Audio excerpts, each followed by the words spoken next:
This podcast is sponsored by Safehouse Rehab Thailand, the premier drug and alcohol rehab dedicated to enhancing the science of recovery. First, a plug for my sponsor, who has given me the opportunity to help the families and loved ones of alcoholics and addicts better understand the nature of the disease and what they can and shouldn't do about it, shouldn't try to do about it. We say in our podcast and blog that our primary goal is to help you make an informed decision at this critical stage of your life.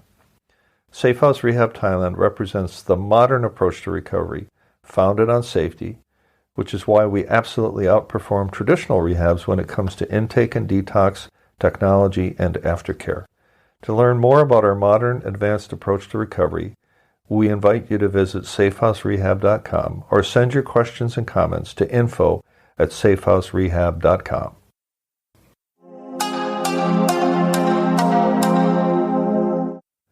Hi, Bruno J. here, and this is another episode of Busting Addiction and Myths. Today I'm pleased again to have Tony join me. How's it going today? Good. It's going well. It's going every day. So today he's going to switch gears a little bit. He had shared his personal story on the last episode or so, but now he's going to serve as an observer and an advisor because he has seen a lot. He sees a lot of people in a treatment environment. He's very active in his recovery program, and he has some words of wisdom he would like to share. So let me start with, there are 4 or 5 sort of buckets that we're going to put this podcast into, this episode into. The first one is, starting at the beginning, Tony, what do you look for if, again, you're a family member, a loved one of an alcoholic or an addict, and this is directed to you as opposed to necessarily the addict or alcoholic, because as we know, if they're in their active state, they're not listening to anybody. So the first one is, what signs do you look for that maybe your loved one is heading toward a serious addiction? Sure. So there are many variables in this, of course, and I think taking it back and really taking it back is the beauty of family and things like that is that we tend to notice a change in behaviour, a change in thinking in the people that we know so well. I think by observation, if it is coming to this point, the family already knows and is aware that something somewhere is not quite right. And how to go about this, again, I want to say they don't know exactly what. Yeah, but perhaps you don't know what it is just yet. There are many variables in this, and I think some things may be more clear than others. In most scenarios, the best way of addressing it is by calmly, collectively, and timing is also quite an important one on this, is approaching the person at hand and having a sit-down conversation and showing maybe not so much your concerns, but asking if everything is okay. Going straight to the source of the problem, okay, and trying to have a open, honest conversation. Why not? And a friendly one, right? And a friendly one, yeah, by all means. Yeah. I see that as definitely as a starting point. Okay. So what are some of the common signs that point to a budding addiction? What would some of the signs be? Examples? Examples may be changing emotions, changing behaviour, whether that is perhaps raised aggression or irritability, missing school. Yeah. Late, proactive examples. Dinners. Proactive examples. Someone who's always on time is suddenly becoming constantly late. Yeah. Someone who's constantly reliable is suddenly becoming unreliable. How about sleep pattern? Someone who was, you consider a normal sleep pattern, for somewhat reason coming in very late at night and is sleeping all throughout the day. And okay, someone who should be going to work throughout the week is sleeping in, is going in late. Secrecy? Secrecy. General routine, just seeming out of touch or out of normality. Different friends, maybe? Perhaps different social groups and new social groups. Yeah, phone calls at night. Sure, there's many variables in this, yeah. So absolutely. Anything that looks disruptive from what is considered to be normal family balance. And I think an overall assumption is a generalised change in overall behaviour, which is apparent. All right. And there are question marks for this. Okay, all right.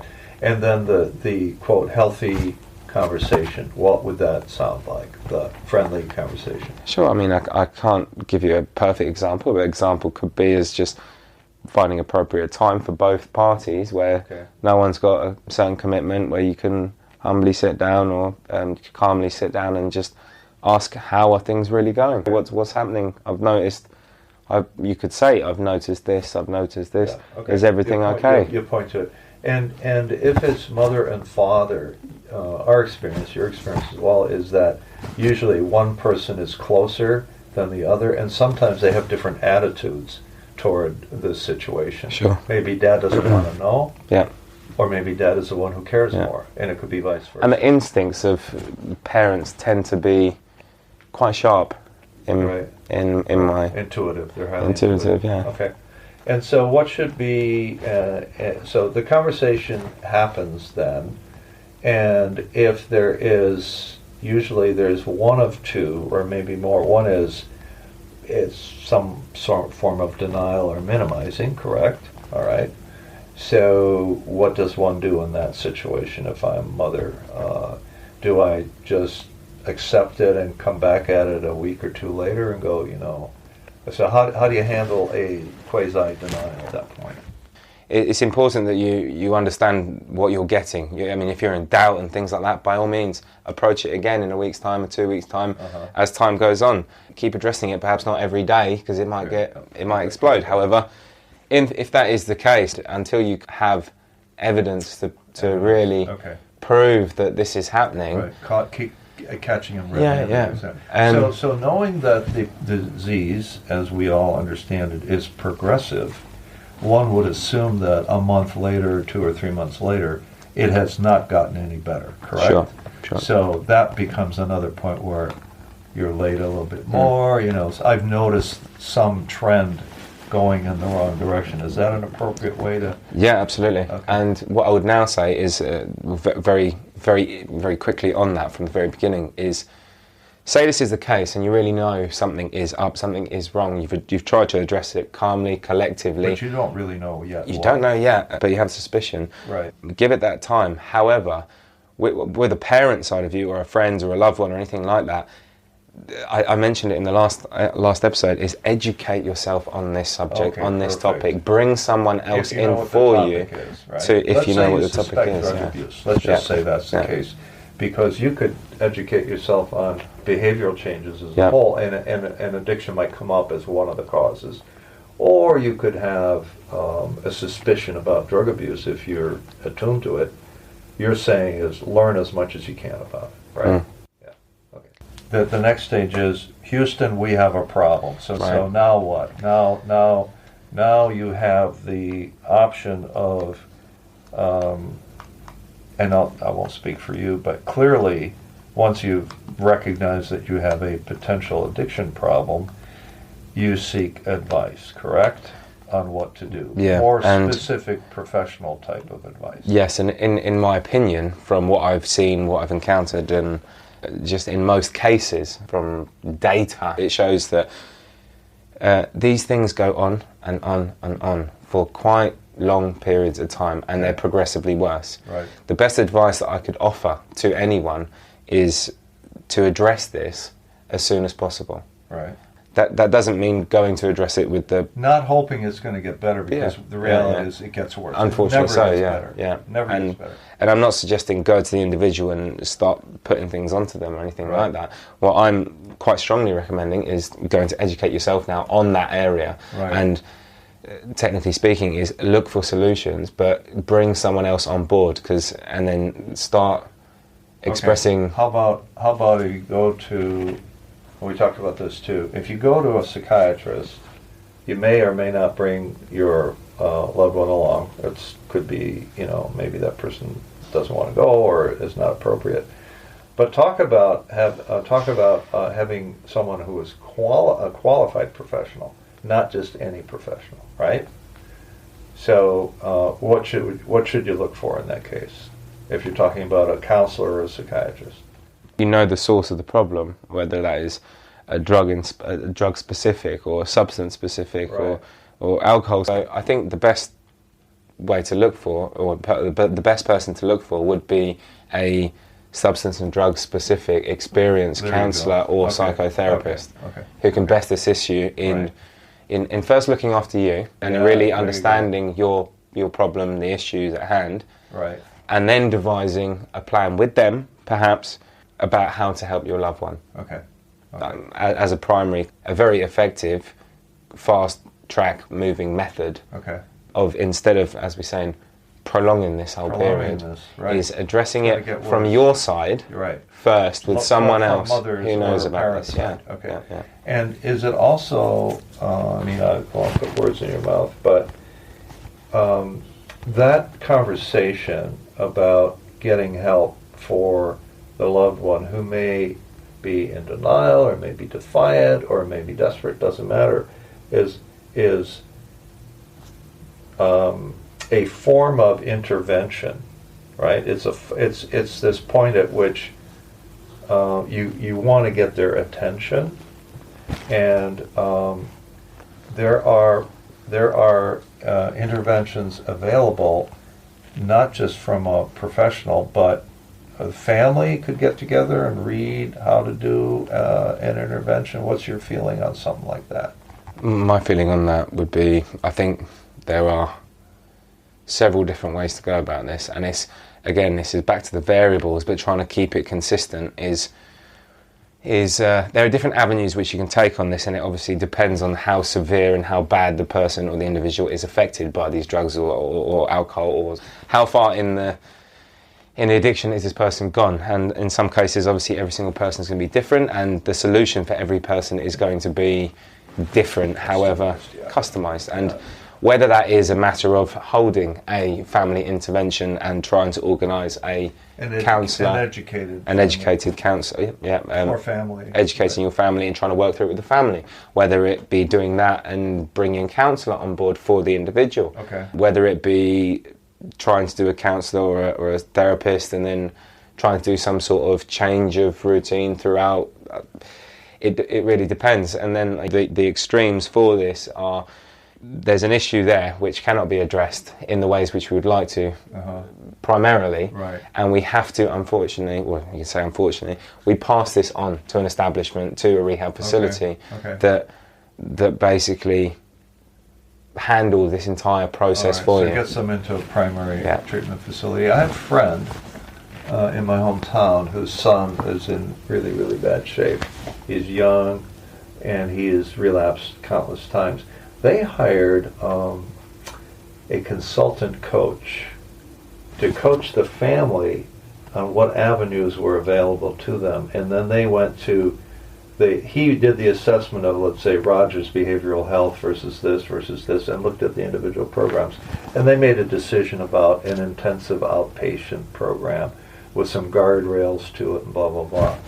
So that looked like they found somebody who would be a guide through the process, not necessarily a counselor directly, but he would guide the family on what options were available. So that's an example. And I think that's an absolutely fantastic way to go about it. Right, yeah. That's a very well put method of going about it. Right. So it's like having a consultant to help you choose the right business partner. Sure. Right? Yeah. Same idea. So that's a possibility. How about a change in attitude on the part of family members who might see the addict, alcoholic, their loved one, might see their condition as a moral failing, and really having them understand it as a disease? Can you speak to that? Having someone very close to you going down this certain type of path is it stirs and it moves many different emotions in individuals. Right. From anger to pain to resentment to despair, to humility, to many different things, and shame. How about the shame as part of that whole thing? Yeah. I don't want my family to know. Sure. Right? If absolutely. my family found out, oh my God, it would be a bad reflection on me. I'm a bad parent. Yeah. That kind of stuff. So it stirs all these emotions, and these things, as we see, can really tear families apart. It's not something that's easy to continue living with. Right. And many families, many individuals, most of us, we don't know how to cope with this. It's completely foreign and new to us. Never had it before. So it's to understand how to quickly seek advice for yourself in that area, right. To understand. And I think once you do that, and this is when I say educating yourself on the topic, reaching out to other people and speaking to them about this. As soon as you kind of make your network on that and really understand the topic, and then start talking about it more, understanding it more, reading a bit more about it by speaking or reading or wherever, Al-Anon as an example, you are essentially educating yourself to a point where you're going to start thinking about it slightly differently. And that's a turning point. And I want, that's a great way to segue to my observation is there are certain family members who have no idea that this is a disease, and they become judgmental, and this person is weak. Yeah. There's a moral failing. And others who might be a little bit more educated, and then as you learn more, that they're dealing with a disease, not a moral failing. So you're less likely to be judgmental toward this person and look at this person as needing help, right, for a disease. Is that's got to be an important turning point. Sure, and it's these emotions, they conflict us in the way that it's the same as we don't know how to go about something, and we don't know what it is. Right. If we don't learn about it, we don't know what it is. What it is. The sooner and the quicker do we learn about it, the quicker are we able to understand it. So the what problem. you're looking up then is the disease of addiction. That's the right? Okay. All right. And then thinking about getting help for yourself on the premise that this disease is a family disease, and the people in the family are just about as sick as the addict by the time things get bad, right? Yeah. Your thinking is different. Your thinking is warped. You're in. Can you talk about the state of codependency, for example, that happens when you're only okay if he's okay. If he's not okay, you're not okay, and that bond has to be cut. And Al-Anon is a particular example. Can you speak to that topic?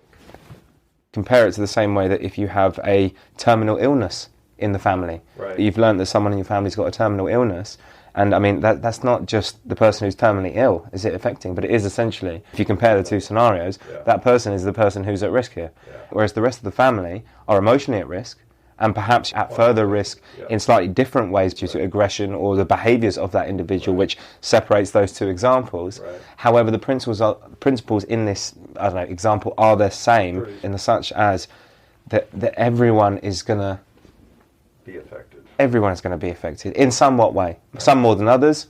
And so they're trapped now in unhealthy thinking and behavior, right, in response to the unhealthy thinking and behavior of the addict alcoholic.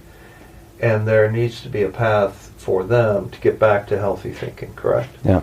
And can you speak about the benefits of a program like Al-Anon that helps people? Absolutely, and it is as clear as a problem shared is a problem halved. Right. Especially when the problems sometimes in these cases so often are the fact that we don't understand the problem. Right. We can see the problem, but we don't understand the problem. And by sharing this with other people who are specifically, I wouldn't say experts in this problem, but are facing similar problems, and then you have people running those groups who have years of experience in these problems, dealing with these problems, on a 12-step basis. And there's a sign on the wall, because I'm also a grateful member of Al-Anon and have been for years in and out, because my family circumstances were such that I needed help in that respect. Sign on the wall, it says, you didn't cause it, you can't control it, and you can't cure it. So that's a reminder that you're powerless over this thing, right? That you have no power whatsoever over the trajectory of the disease, and you need outside help to give you that power. And I'm not saying that these are the perfect solutions for each family, for each individual, or the only way, as you're saying. However, I do see that, in my experience, I know enough families and people to see that these things have been of benefit to them. Right. I can see that in my family, as an example, I know that played a large role for my mother, as an example. However, it did not work for my father on the other side. Right. But that's based on the individual themselves. All right, so just on a wrap-up basis, what has your experience been observing the behavior and the attitude of families that would help the addict or alcoholic get into recovery as soon as possible? What would be, and how do you handle yourself in the meantime, right? So on the one hand, you're trying to help the alcoholic and addict, but you really can only do so much until that person accepts their situation, right, and asks for help. On the other hand, as you're going through the struggle, what do you do for yourself? With this, I would quite firmly say, don't put this on pause. Do not leave this on pause, as these addiction is extremely destructive. It is extremely powerful. It is extremely progressive, and downward. It is easier to address these things sooner down the line. And in that way, there are many ways to go about this, and they're quite simple. They're fairly straightforward. We've talked about a few, whether that is looking signs of symptoms and things like that up for yourself on your phone, on the internet, or wherever you choose to do so, to then speaking to a trained professional on this topic, explaining your side of things, so you are sharing the problem and finding the best solution possible for you and your loved one. So I lost my mic somewhere along the line. I'm not sure where. We'll find out in the recording and the playback. But the question I had asked Tony just now was, what's the bottom line with respect to getting their loved one to help, and then what do you do for yourself in the meantime? So he was answering that question. Thank you so much, Tony, for your insights. We'll have another session or two on other topics, but your insights are extremely valuable, I'm sure, to the families and friends of those who still suffer from alcoholism and addiction. And we'll talk to you next week. Thanks, Bruno. Thank you.